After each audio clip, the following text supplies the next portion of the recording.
झारखंड में इंडिया गठबंधन में अभी सीट बंटवारे पर पेच अटकी हुई है। यही वजह है कि गठबंधन ने झारखंड की 14 लोकसभा सीटों में केवल 6 पर ही अपने उम्मीदवारों की घोषणा की है।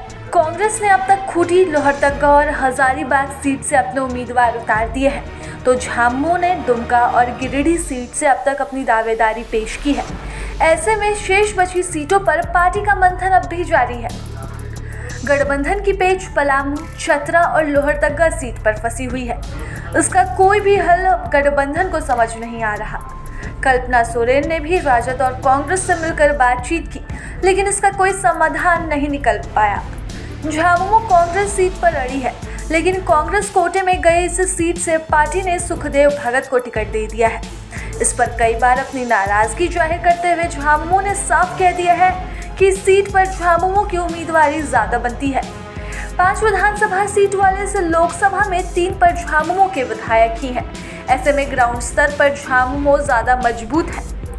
यहाँ तक झामुमो ने तो प्रत्याशी का नाम वापस लेने तक का विकल्प कांग्रेस को दे दिया।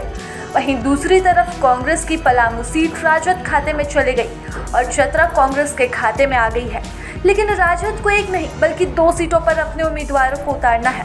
ऐसे में राजद भी 2 सीटों पर प्रत्याशी देने के लिए अड़ी है, लेकिन गठबंधन इस पर तैयार नहीं है। 7-5-1 के फॉर्मूले पर गठबंधन का सीट शेयरिंग तो तैयार हुआ था, लेकिन इस पर अभी पार्टियों का मान मुनव्वल जारी है।